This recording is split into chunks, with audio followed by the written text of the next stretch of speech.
This episode is sponsored by ExpressVPN and by HelloFresh. Hello! Just going straight to the headlines is something we generally only do in the second half of Weekly Weird News, but here's a recent headline from the tech website The Register. British Army develops AI shotgun drone with machine vision for indoor use. Good! Yeah, cool. Great. As if the current week, current year, current decade, and current century weren't already a constant source of anxiety. Now we got to contemplate the possibility of someday maybe getting gunned down by a hexacopter drone indoors. Sure. Probably after first being chased down and cornered by some robot dogs.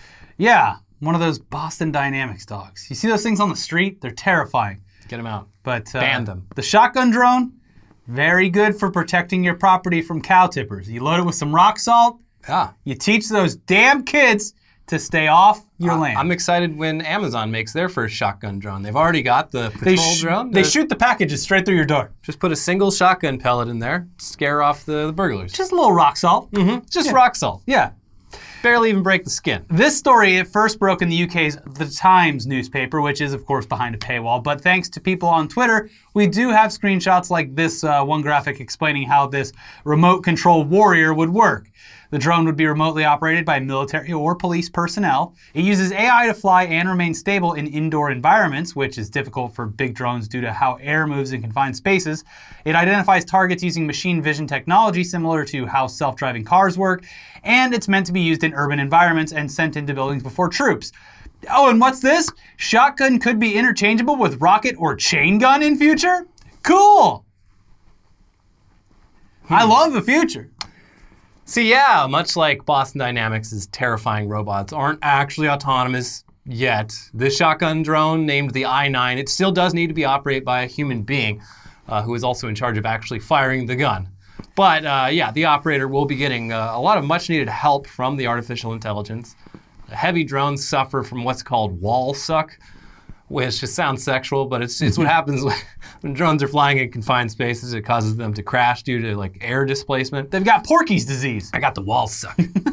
But the AI apparently can counteract that in some way. Still, when you remove like one step remove of having to pull the trigger, like drone pilots and stuff, it's like things can. This is a little iffy. I didn't shoot him. The drone did it. Yeah. I'm gonna go home to my house in the suburbs of Las Vegas and sleep like a baby.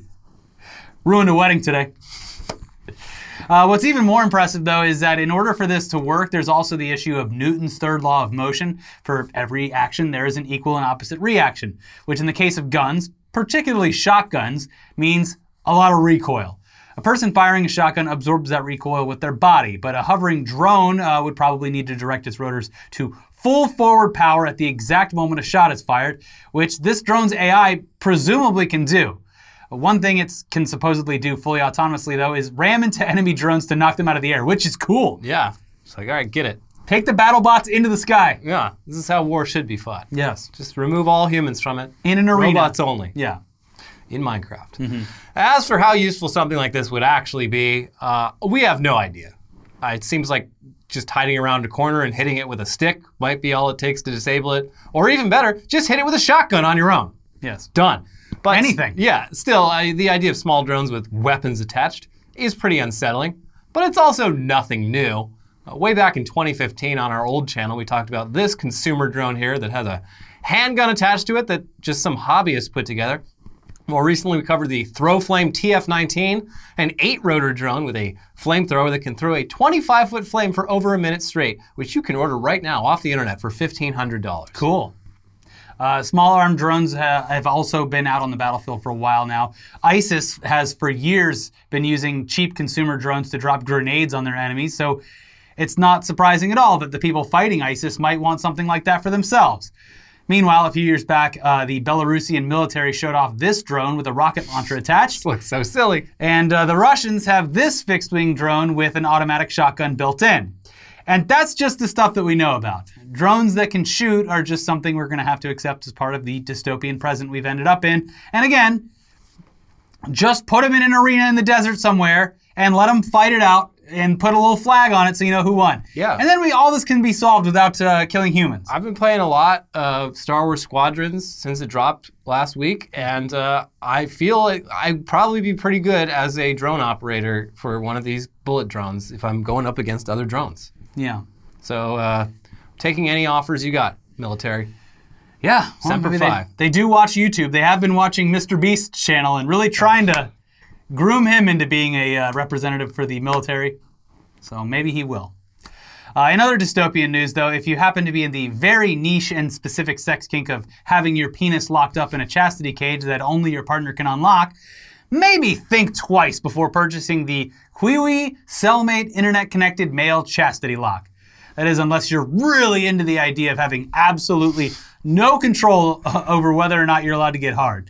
Recently, security researchers discovered that the device, which is designed to make getting a full erection painful and/or impossible, is vulnerable to getting hacked. Oh, good. But good thing that's my specific fetish, having my dick hacked. Or you're an entire faith of people that doesn't allow people to get boners, and you just strap them on all of the youth. Yeah, it's a horseshoe theory, but with sex. It's like just extremely conservative Christians and the most depraved people in the world. Yeah. Both of them. No boners. So the idea behind the Cellmate, which is a great name, is that you give someone else control over whether you're locked in, and they use a smartphone app to lock or unlock it. But as the cybersecurity company Pen Test Partners discovered, multiple security flaws in the app could allow hackers to not only lock and unlock the Cellmate remotely, but also block anyone else from having any control over it. And from The Verge, quote, "Even worse, as the chastity cage does not come with a manual override or physical key, locked-in users have few options to break out. One is to cut through the cage's hardened steel shackle, an operation that would require bolt cutters or an angle grinder, and that is made trickier by the fact that the shackle in question is fastened tightly around the wearer's testicles. The other, discovered by Pen Test Partners, is to overload the circuit board that controls the lock's motor with 3 volts of electricity, around 2 AA batteries worth." So I hope you're really kinky, because it's going to be painful to get that thing off. Yeah, I mean, that sucks, because especially if you have to cut it off, well, bolt cutters are one thing, but like using an angle grinder, I had, when I was like a teenager, my friend put fucking handcuffs on me, and hey, guess what? No key. So he swallowed it? I have no idea, but the smart thinking of his dad, fucking idiot, decided to just get a grinder out and just like try to grind through the actual part that was attached, made it red hot, and burned my skin all up and down my arm. There was a lot of sparks too. Filled with pus. I still have scars, although they've healed quite well. But I don't see any handcuffs on your wrist. I mean, I guess it worked. But yeah, very traumatic experience. Very stupid. Could have just, I don't know, called the police on the non-emergency line and then been like, hey, look, I'm a fucking idiot. Yeah. I'm like 13, just it's undo Florida, me. though, so they would have put you in that database where they check in on you every like they would have tortured me. 2 weeks for the rest of your life. But yeah, having your dick caught in that, not exactly something that you would want to have happen. No, it's the scarring you got on your wrist. Imagine that on your nutsack. No. Oh well. Anyways, Qi or Qi. Quibi. Quibi. We're just going to call him Quibi. Yeah, sure. The Chinese company who makes the Cellmate. They've apparently been aware of this issue for several months now, and they updated the app back in June. But users who haven't yet updated are still vulnerable. And as long as there's still users who haven't updated, Quibi can't, in good conscience, disable their old API completely, because it will fix the security flaw, but it will also lock in anyone whose dick happens to currently be caged. Meanwhile, though, there's no evidence yet that any hackers actually ever exploited the security flaw, but it sounds like the app is also just really unreliable in general, even when working as intended, based on some reviews that TechCrunch found. "The app stopped working completely after 3 days, and I am stuck," said one user. Another said they got already stuck twice when wearing it due to the unreliable app. "It worked for about a month until I almost got stuck in it. Thankfully, it unlocked itself randomly, and I was able to get out of it. The device left a bad scar that took nearly a month of recovery," said another review. It's horrifying. But it's also... anyway, 5 stars. That was great. Yeah, you say unreliable. I say working as intended, because the Chinese company behind this is probably like, hey, we need to lock up people's cocks. Like, we got to do it. As many Americans as possible who have their cocks locked up. I'm saying in China, and the American kink market is just a nice side gig. Oh, I was thinking like they start marketing this to like American troops. So when the Chinese army finally invades the U.S. Just kill me. Yeah, the troops, they're like, get to your battle station. We're being attacked. You're like, but I'm stuck.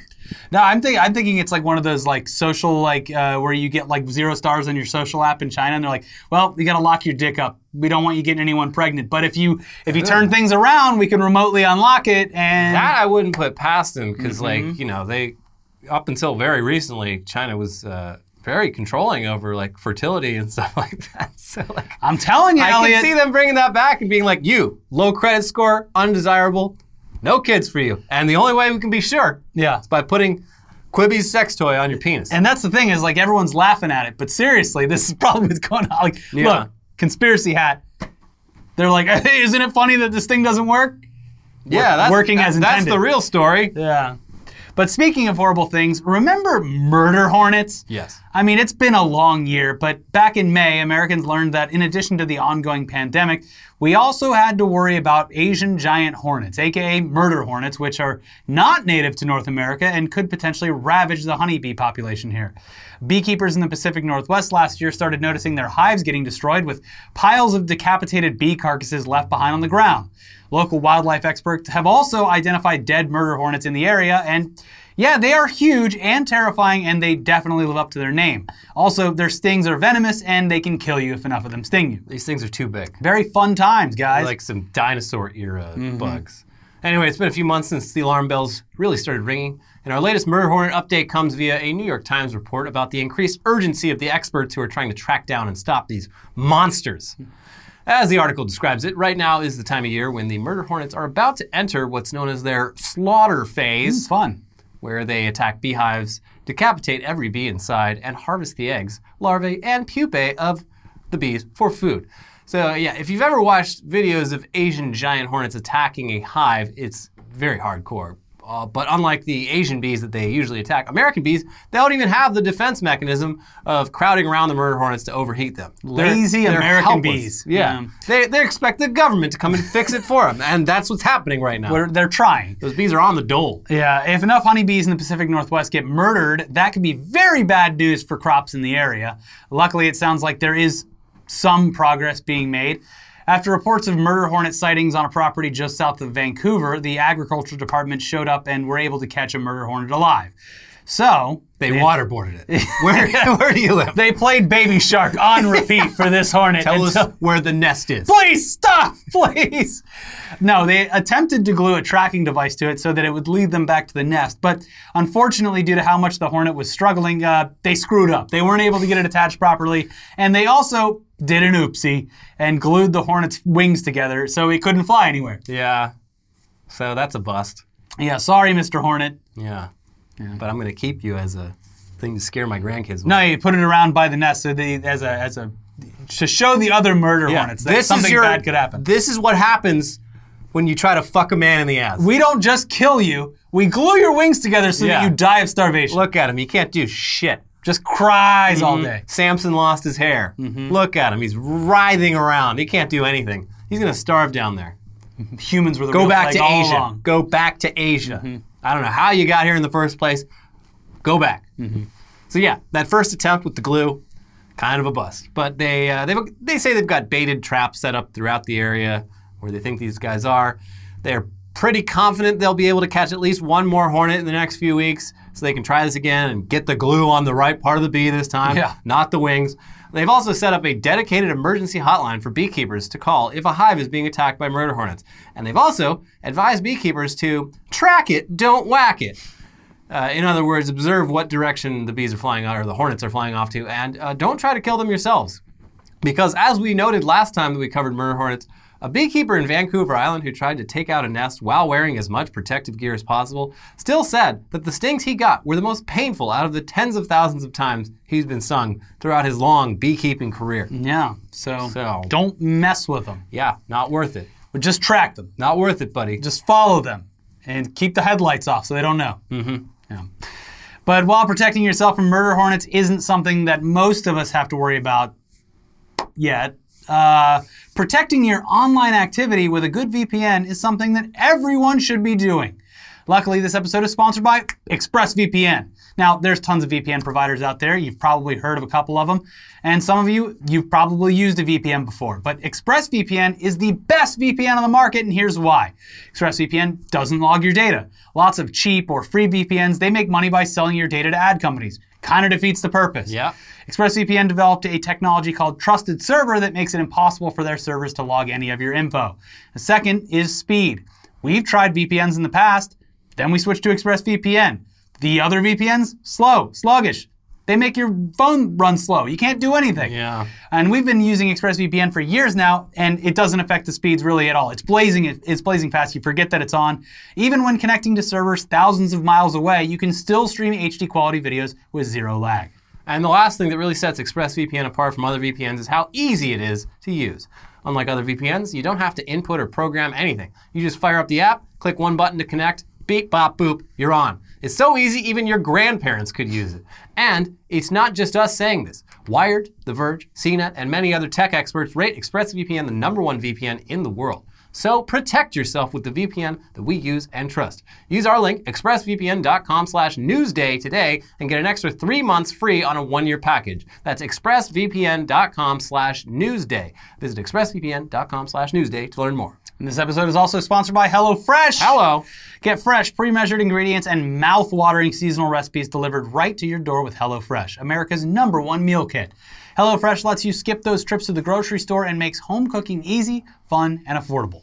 HelloFresh cuts out the stressful meal planning and grocery store trips so you can enjoy cooking and get dinner on the table in about 30 minutes or less. Break out of that recipe rut and try new things with so many delicious options to choose from each week. There's something for everyone, including low-calorie, vegetarian, and kid-friendly recipes. And restaurants might be closed or limited where you live, but HelloFresh's gourmet recipes, like their balsamic fig sirloin, are over 60% cheaper than your average meal out. So you can enjoy a restaurant-quality dinner for less. I had a wonderful fish dish earlier this week, and I've never really tried to fry anything at home before, but it was great. Coated it in like the panko breadcrumbs and some other spice that they had on there, and straight up fried it, and it was incredible. Best fish sticks I've ever had because it was fresh fish and I did it myself. It was, I loved it. It was great.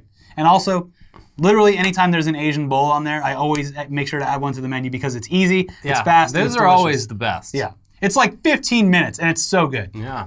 Anyway, go to HelloFresh.com/80Newsday and use code 80Newsday, that's 80Newsday, to get a total of $80 off across 5 boxes, including free shipping on your first box. Additional restrictions apply. Please visit HelloFresh.com for more details. Again, that is $80 off across 5 boxes, including free shipping on your first box by going to HelloFresh.com/80Newsday and using code 80Newsday.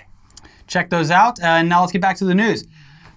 And speaking of news, how about some good news? Hey. We don't get much of that anymore, right? Yeah. And to be fair, in the context of Facebook, good news usually means fixing a problem that they enabled in the first place and also doing it way too late. Yeah. And that's exactly what's happening here. Facebook has finally banned QAnon. And if for some reason you're still completely unaware of what QAnon is, you're probably better off just living with that. Yeah. Just enjoy not being aware.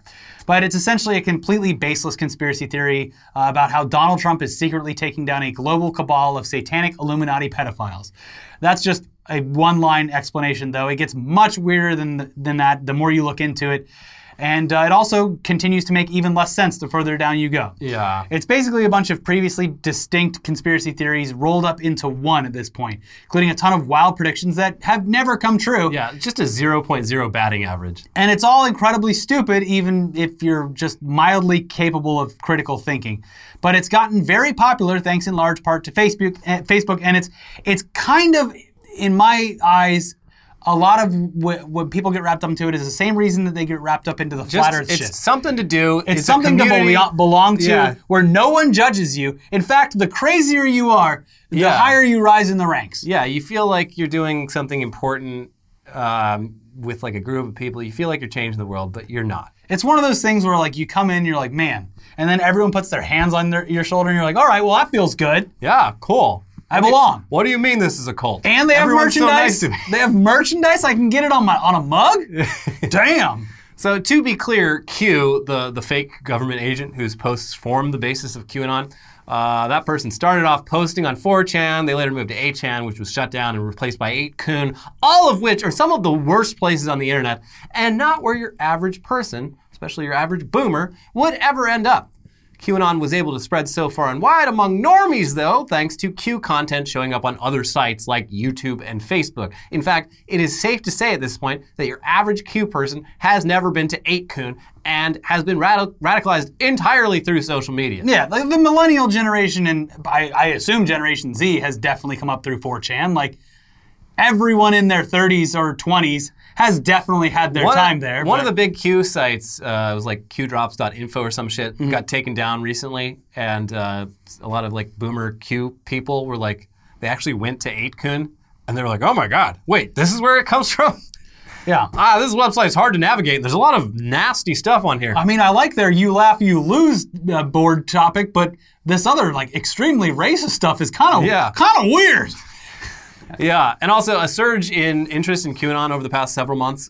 It's been directly tied to people just spending a lot more time at home and on Facebook during the pandemic and just getting sucked into Facebook's recommendation algorithm. It's Facebook's fault. Yeah, they did this. There's a lot of things that the pandemic has amplified as far as like just people need to get back out in the world eventually and safely. But like, yeah, stuff like this where people are just trapped in their homes and just digesting like this this kind of content is very bad. Yeah, I've read a few articles about just how quickly people can fall into the Q rabbit hole too. Like they'll actually track their Facebook posting over a period of time and yeah, just there was be like a guy in a band or something that went for it was the pipeline, Facebook pipeline. Yeah, so that was an article by David Ferrier, the documentary guy behind like Tickled and Dark Tourist, but he's a journalist in New Zealand, and yeah, he wrote. There's some musician in New Zealand, this like older guy, is now running in this new. They have a political party in New Zealand that's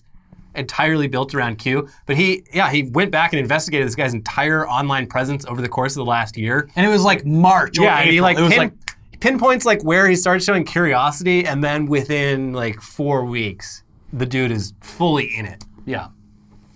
Anyways, we say radicalized about all this because for over a year, the FBI has specifically viewed QAnon as a domestic terror threat. And there's already been multiple murders and attempted violent crimes committed by Q followers. A lot of people are worried, understandably, that the result of the upcoming election could spur a wave of QAnon violence. So it's good that as of this week, Facebook is going ahead and removing any pages, groups, and Instagram accounts representing the QAnon movement. Although Instagram seems to be doing not as great of a job. Yeah. Back in August, they specifically started going after QAnon groups that discuss potential violence, but this new policy is a blanket ban. And as for how well Facebook will actually enforce these new rules, obviously we don't have a ton of faith based on everything else that Facebook has ever done, but I mean, it's a start. Yeah. But it's way too late. It's like county fucking sheriffs and city police chiefs and stuff are like doing interviews with the news with like QAnon merchandise behind them. Yeah, and it's also like it's not like it's not the exact same thing, but there's a ton of overlap between QAnon and then just the wider conservative brain poison, where it's like everyone's Antifa and getting paid by Soros, and they're the ones setting the fires and stuff, and it's basically an umbrella of every right-wing conspiracy. All in one place, and it's understandably making people go insane. So it's also one of those things where it's like, oh, you think I'm crazy? Well, I'll show you how crazy I really am. It's just like a QAnon. Here I go. And they show up to the rallies, and people are like, hey, cool. Yeah. New fans. Trump loves it. And their leader, Quail Man. John Quincy Adams. Meanwhile, though, Facebook has finally agreed to ban all political ads starting on November 3rd when the polls close for the 2020 election. Immediately, as soon as all the polls are closed, it's like, okay, that's it. No more ads. Wow. So we finished that one last job. Got that big payday. No more ads. It's kind of like Spirit Halloween promising to end costume sales on November 1st. Yeah. Very brave of them. If it was closer to that, Facebook would be like, hey guys, political ads on sale. 50% off. Let's go. Get them while you can. Yeah. You're not going to be able to get these pretty soon. So yeah, it'll be interesting to see if they stick to their policy long enough for it to even matter at all. Like it has to be at least 2 years before the midterm U.S. elections happen. And I'm not clear on whether this applies to all countries' political ads or just ours, but okay. But they also say that they're going to be more proactive about limiting disinformation about the election's results, like after it happens. Because as you're hopefully aware, due to the amount of voting by mail happening this year, we might not know who won this election for several days as all the ballots are opened up and counted. It's going to take a while. So there's a big risk of certain politicians declaring victory or insinuating victory prematurely to sway public opinion. So Facebook says that they plan to stop that from happening. I don't believe We'll them. see, I guess. Yeah, I don't believe that. I did just get my ballot in the mail. Yeah, I got mine. Very convenient. You can track it online to see where it is. Yeah, I was very impressed by that. And they have the boxes are actually everywhere where you can drop it off. Yeah, California's doing great. Seems like a good system. A lot of other states, some of which really matter, are going the opposite way and Also, setting up one single ballot drop box for populations of hundreds of thousands of people. Also, it's actually great because I remember, years in the past when I would go vote is because as anyone else does when you're younger, you usually and statistically only show up for the presidential election. So I'd show up and be like, wait, hold on, what's all this other stuff? Now they send you the book and you can sit there and make an educated choice on everything that you're having to vote on. But just go to the DSA website. They'll tell you exactly what to vote for. Anyways, back to QAnon though. In addition to Facebook, Etsy is also pulling QAnon merch from its website. Now, we're not big Etsy people, but apparently items featuring QAnon or its dumb slogan, "Where we go one, we go all," they were somewhat popular there.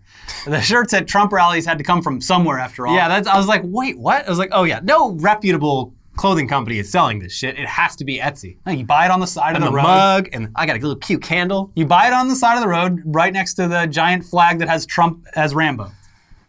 Yeah, probably.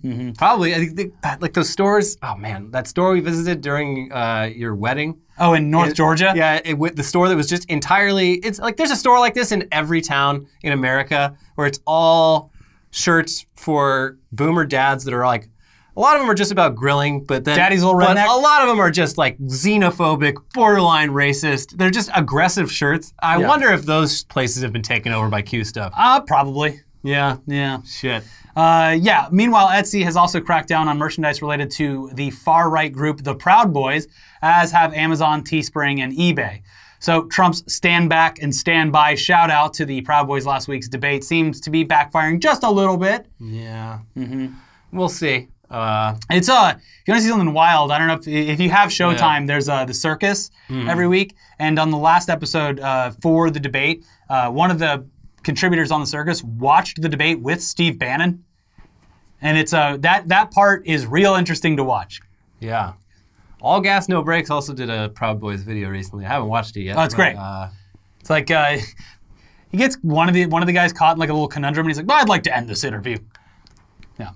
Anyway, over on Twitter, who has actually done a okay job at stamping out QAnon, their big task right now is dealing with all the people who are openly wishing that the president dies of COVID-19. As you would assume, death threats and death wishes were already against the Twitter TOS. But the news that they were going to really be like especially vigilant about Trump in particular and like lock down any accounts reported to them for wishing for his death, that kind of pissed off a lot of people, not because they disagree with the policy, but because they've been getting death threats for years and Twitter hasn't done anything about them, even when they're reported. There were countless examples of this that were tweeted out, and eventually after enough people called Twitter out for doing a terrible job actually enforcing this policy, they came back with, "We hear the voices who feel that we're enforcing some policies inconsistently. We must agree to do better, and we are working together inside to do so." Cool. Speaking of Twitter scandals, though, remember that whole cropping scandal from a few weeks ago where it was discovered that whenever Twitter crops an especially tall or long image for preview, it overwhelmingly favors white people's faces over other faces? Well, they're working on a solution in the actual AI system that does the cropping, but it sounds like they're also considering something that we and many others have suggested. Just let us pick how our photos are cropped for preview, which is great. Yeah, that's what it like. If I did notice no the need other to bring day, AI into the mix. The other day, I think I posted something on the Internet Today account. It was probably for the live stream that we did earlier in the week. But you can edit what it looks like by selecting one of their pre-made sizes. Yeah. So if it is bigger than a size, you can select one of their pre-made sizes and slide in where. Oh. Not where the thing would be. So if it's way bigger, you're not gonna be able to do that. Yeah. But if you conform an image to fit, it will show up that way. Yeah, and they did, like, right after this scandal hit, they did, it was so funny because the super long, wide ones, they're like, oh, wait, we can just show those as is, and it actually saves space. Instead of trying to make it a square, you just do a thin sliver, takes up even less of the screen. Why haven't we been doing that this whole time? Smart. But the tall, long ones, they can't do that, or else your feed would just, it would be like when YouTube got rid of the character limit on comments, and people were like, oh, here we go. They just published like an entire novel in there. Yeah. Yeah, so they can't do that. Just let people choose how you crop. Yeah. Anyways, that's it for this episode. We're going to have some more coming up soon. Does Pence have the virus? We don't know. Conflicting reports. Conflicting reports about whether or not Vice President Pence has the virus or not. But Trump, man, the videos he's put out this week, cured. They're great. Hello, it's me, your favorite president. You might recognize me. It's me, your favorite president. Incredible. Yeah. Anyways, if you want to get caught up, we've got 2 videos right over here for you. But make sure to check both of those out. And if you live in the UK, I can't remember the name, Russell whatever. Apparently he's a big deal over there. Yeah. We had a clip featured on his show over in the UK. So yeah, it's pretty cool. Very cool. Anyways, check out our other videos over here. And if you're not subscribed already, what are you doing? Hit the button. Hit the button. We'll see you soon. Hit the bell. Bye. Bye.